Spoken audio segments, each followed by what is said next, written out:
vamos a comenzar la clase del día de hoy de la materia de penología que ustedes pues, están cursando en la especialización, bueno, mejor dicho, en la maestría que está realizando desde el Instituto de Estudios Superiores, Investigación y Posgrado. Ya, como les dije en la clase anterior, tiene encargadas las actividades. eh, la segunda actividad es una exposición que van a fijar allí un criterio sobre los aspectos positivos y negativos del sistema penitenciario en Venezuela y sobre todo algo que ha ocurrido de manera recurrente en los últimos 10 años, una fórmula que el sistema penitenciario, el Ministerio para Servicios Penitenciarios, conjuntamente con el Poder Judicial, el Ministerio Público y otros organismos de carácter judicial, pues han ido implementando de manera recurrente, que es lo conocido el Plan Callao. Vamos a analizar sobre la legalidad, la licitud, la legitimidad, por supuesto, de estos planes y los aspectos positivos y negativos de esto. Por supuesto, lo que se pretende de estos planes, pues darle ligereza, celeridad más bien a los temas de los procesos judiciales para evitar el retardo judicial. Pero hemos encontrado que han habido una suerte allí de candidatos a quienes se les otorgan los beneficios de carácter procesal y a quienes no. Entonces, lo que queremos es que ustedes pues analicen, hagan una exposición que no sea superior a los 10 minutos y la dirección que arroje la plataforma YouTube, cargarla en el sistema de la universidad de manera de poder ser evaluada.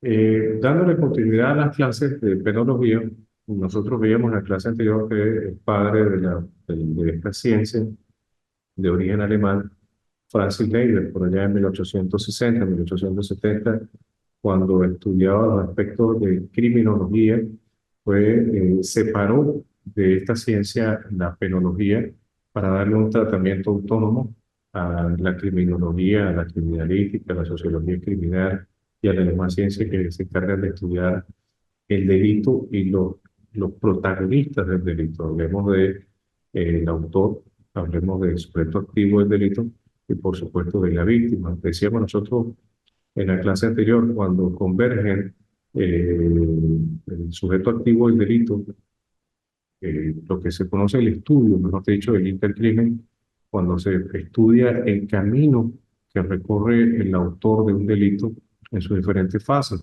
Pero cuando este coincide con el intervictimario, que es el camino que recorre la víctima para constituirse como víctima, valga la redundancia, pues allí es donde ocurre el delito. Entonces nosotros no podemos estudiar solamente el delito desde el punto de vista del su autor, sino también desde la víctima. Pero desde estas ciencias que se encargan de estudiar el comportamiento humano, las razones, los motivos por los cuales acude a la comisión de un hecho punible, qué lo motiva, qué lo induce, qué lo lleva a la comisión de un hecho punible, también es importante estudiar la pena. La pena, pues evidentemente es el castigo, como lo referíamos en la clase anterior, que revisábamos el Código Penal, en los diferentes tipos de penas que allí están consagrados. El Código Penal venezolano del 2005. Pero mucho más allá es lo que impacta o el impacto que causa en la sociedad la pena, que es, digamos, esa percepción de miedo, ¿no? La que los ciudadanos de a pie en la calle pues perciban temor, el riesgo de que si comete un delito, pues de igual manera va a ser castigado. Pero anteriormente decíamos que en otras civilizaciones, en otras sociedades, mucho más antiguas, por supuesto, a las que vivimos en la actualidad, había distintas maneras de castigar al infractor de la ley y que se hacía o principalmente con una fuerte, digamos, para causarle un dolor físico, infligir dolor físico al infractor de la ley.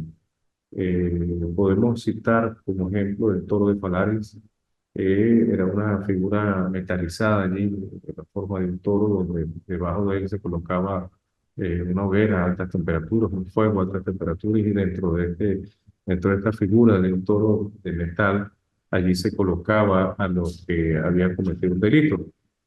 era una manera muy dolorosa de de castigar al infractor de la ley hasta que se le causaba la muerte. Entonces, imaginemos a aquellas personas que eran castigadas, que eran condenadas a este tipo de pena, de muerte. Había otros como la crucifixión, el emparamiento. Y uno de los que me llamó más la atención para comentar la clase es el escafismo. El escafismo se le hacía al infractor de la ley ciertas incisiones, ¿no? Un número de incisiones, de heridas abiertas, un arma blanca en el cuerpo del infractor de la ley, se rociaba con miel y leche y evidentemente pues eso causaba infecciones.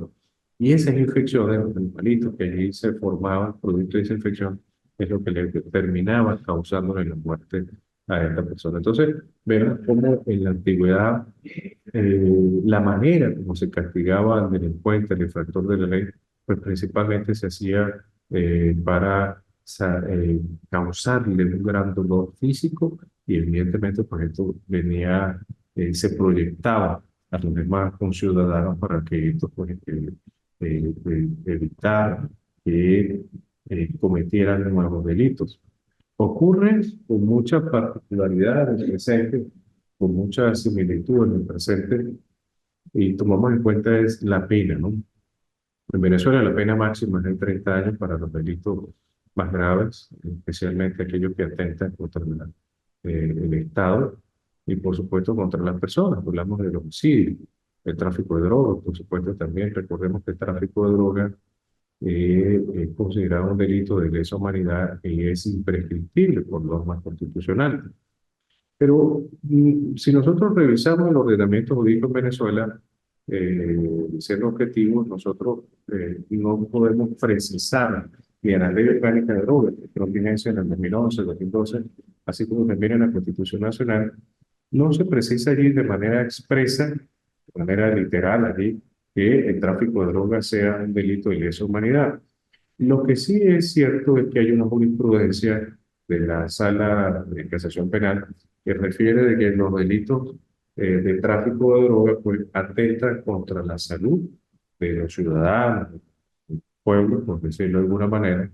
Y si traemos a población el Estatuto de Roma, que crea allí la Corte Penal Internacional y describe el Estatuto de Roma que también es en el año 97, 98, 1997, 1998, y describe allí cuáles delitos son considerados en esa humanidad, pues allí hacemos referencia a aquellos que atenten contra la salud de una población. Entonces, si la droga, las sustancias estupefacientes y psicotrópicas, pues por supuesto atentan contra la salud mental, física de las personas y la salud social, pues evidentemente pues este debe ser considerado como un delito de lesa humanidad y en razón de ello pues es imprescriptible. Hay varias teorías que tratan de explicar sobre la pena y quería comentarles en clase el día de hoy. La primera de estas teorías sobre la penalidad encontramos la teoría de responsabilidad relativa. Y esta pena tiene que ver con que la pena debe ser aplicada en su totalidad al cómplice del delito. Vamos a diferenciar al autor. Nosotros cuando revisamos la legislación venezolana en materia penal, encontramos que la legislación no solamente castiga al autor eh, que ha cometido un delito, sino también a su cómplice, el cómplice no necesario, facilitador, a quien, quien ayudó a la comisión de un hecho punible. Entonces, la primera teoría que encontramos es la teoría de la responsabilidad relativa. La misma pena debe aplicarse al facilitador, al cómplice necesario o no necesario, que al autor del delito. Existe la teoría de responsabilidad absoluta que sostiene que la pena debe ser elevada, inclusive por los agravantes establecidos en el Código Penal, deben aplicarse de la misma manera como se explica al autor, al cómplice, las agravantes de existir en la comisión de hecho punible. Y la última, que es la teoría de la individualidad de la pena, eh, en este caso, debería aplicarse en mayor o menor medida la pena al cómplice, al facilitador. En nuestra legislación venezolana, nosotros encontramos allí que hay una una máxima y una mínima en las penas a aplicar, un rango menor y un rango mayor. De igual manera, al cómplice, al facilitador, al cooperador que acabo de mencionar ahorita, pues debe aplicársele la pena de la misma forma como debe aplicársele al autor. Ahora bien, las teorías que tratan de explicar, en el caso de la penología, existe la teoría de multifactoriales, perdón. Esta teoría, si recordamos, nosotros en el estudio del delito decíamos hace un momento que no solamente debe ser estudiado por su aspecto desde el punto de vista de qué motivó al sujeto o esos factores endógenos, bien, que haya motivado al sujeto a la comisión de un hecho punible, sino también los factores exógenos que llevan a ese sujeto a la comisión de un hecho punible. De allí que encontramos que esta teoría multifactorial trata de explicar esos factores endógenos que pudiéramos hablar, aspectos genéticos, aspectos de adicción a la droga, aspectos de adicción a las bebidas alcohólicas, o inclusive una alteración o una malformación desde el punto de vista de la genética de ese sujeto que lo lleva a cometer un hecho punible, sino también aquellos factores endógenos que impulsan al sujeto a cometer el delito. Hablamos del espacio social donde este sujeto se ha formado, donde se ha desarrollado, hablamos de su familia principalmente, cómo ha sido tratado o maltratado más bien este sujeto dentro de su familia, dentro de su núcleo familiar, y de alguna otra manera, por rebeldía, rabia, venganza y descontento por la forma como fue maltratado en su seno, en su hogar, con su papá o con su mamá, pues lo predispone a la comisión de un hecho punible. También ocurre en las escuelas. En las escuelas considero yo que son espacios sociales que tienen un gran impacto en el desarrollo de ese joven, de ese adolescente, y que de alguna otra manera pues lo puede llevar a la comisión de hechos punibles. Más adelante, por supuesto, en la vida ya adulta de ese hombre. Bueno, esta es la teoría multifactorial. No solamente se encarga de estudiar los factores endógenos, sino también los factores exógenos de la criminalidad. La teoría funcionalista tiene que ver con la norma. Fíjate que esta teoría separa el estudio del delincuente, del infractor de la norma, sino que se encarga de estudiar la propia ley como tal, el dispositivo legal. Y refiere principalmente de que dentro de la sociedad, pues es necesario que existan dispositivos de carácter legal que vayan a regular el comportamiento del hombre, que vayan a regular el comportamiento del ciudadano. De allí esta tesis de Tomás Hobbes y Jean Rousseau, eh, Rousseau, jurista de origen suizo, y Tomás Hobbes, jurista de origen inglés, refería de que, el primero de ellos refería de que el hombre era malo por naturaleza, que era considerado inclusive un lobo, un depredador, y que era necesario que existiera un ordenamiento jurídico dentro de la sociedad que regulara su comportamiento. Para Jean Rousseau, él refería de que el hombre era más bien un hombre desde su nacimiento, por supuesto, era sano, era un hombre bueno, y que la sociedad se encargaba de corromperlo.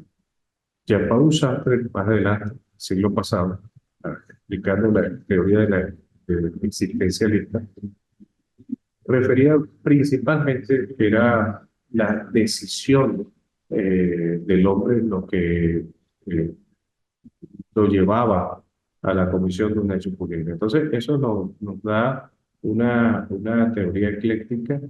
Les comentaba hace un momento de Rousseau y de Tomás Hobbes sobre el planteamiento de cada uno de ellos, pero ambos coincidían en todo caso de que debía existir un ordenamiento jurídico que regulara el comportamiento de las personas.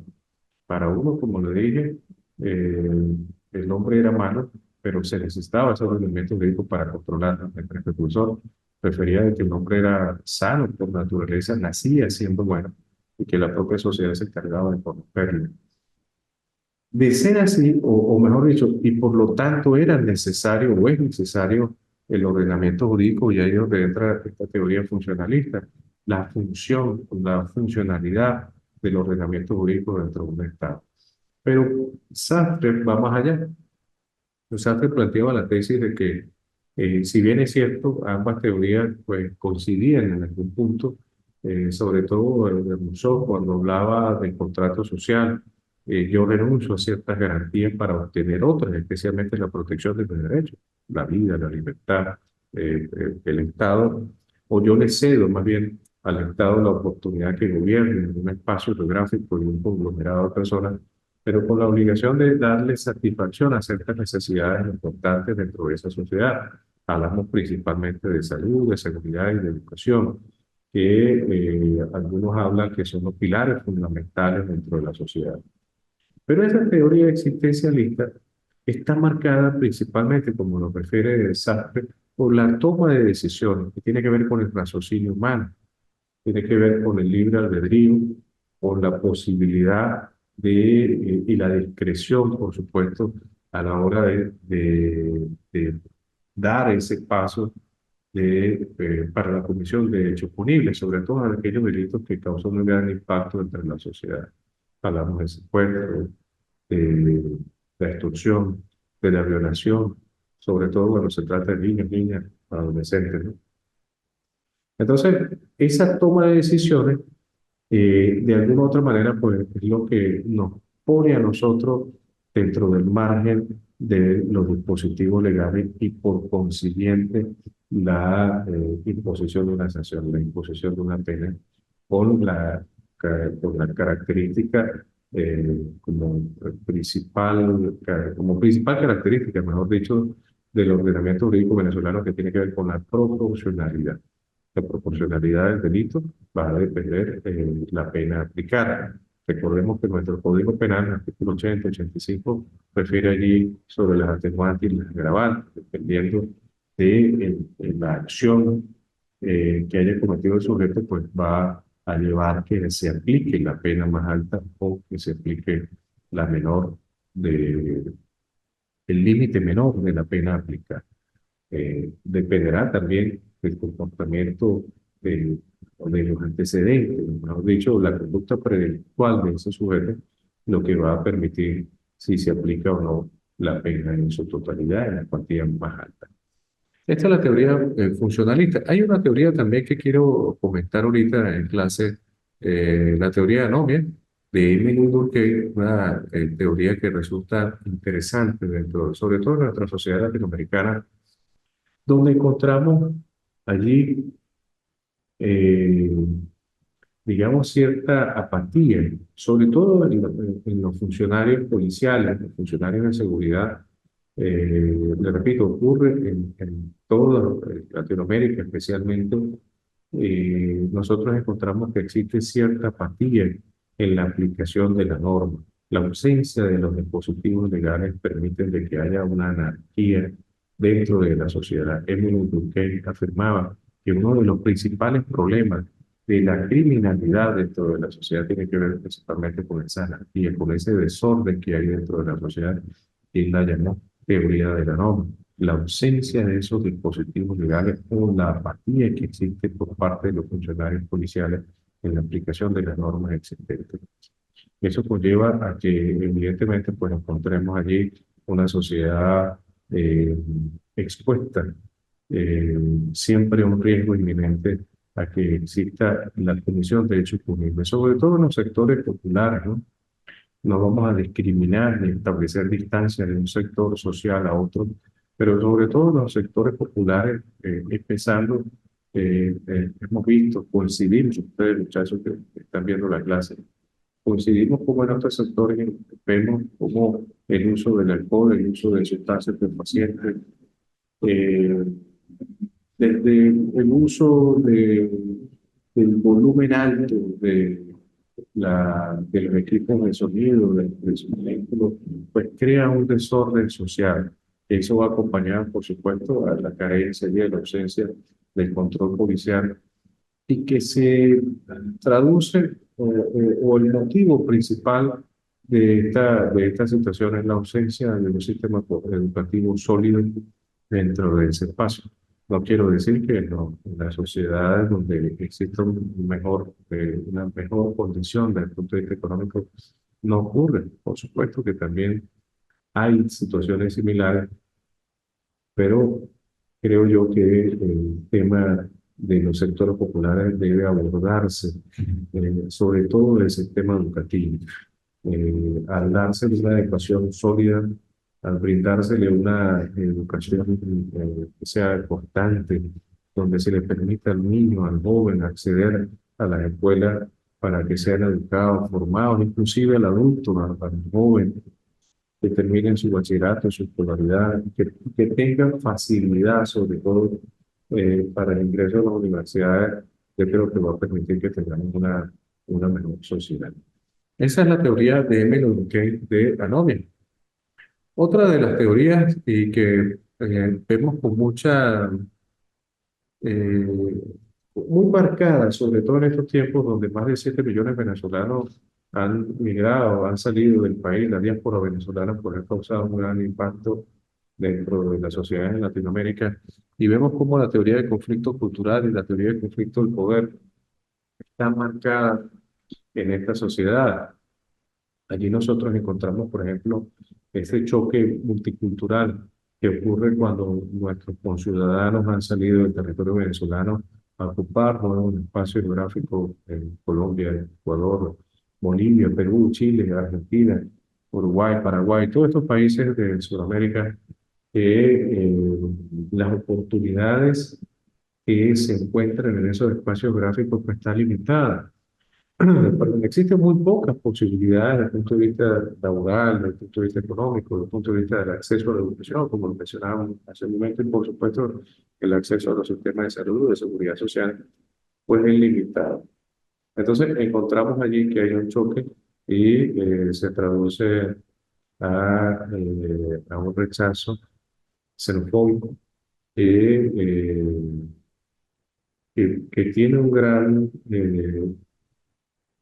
causa un repudio dentro de la sociedad por ese maltrato que sufren los migrantes, en especial los que ahorita en esta última década pues, han tenido la necesidad o la obligación más bien de salir del país.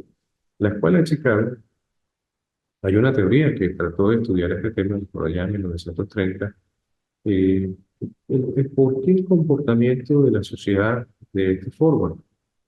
En Chicago existía una migración al ver que esta ciudad era un auge importante desde el punto de vista industrial, pues había la población norteamericana, había un gran interés de acercarse a esta ciudad, de tener oportunidades.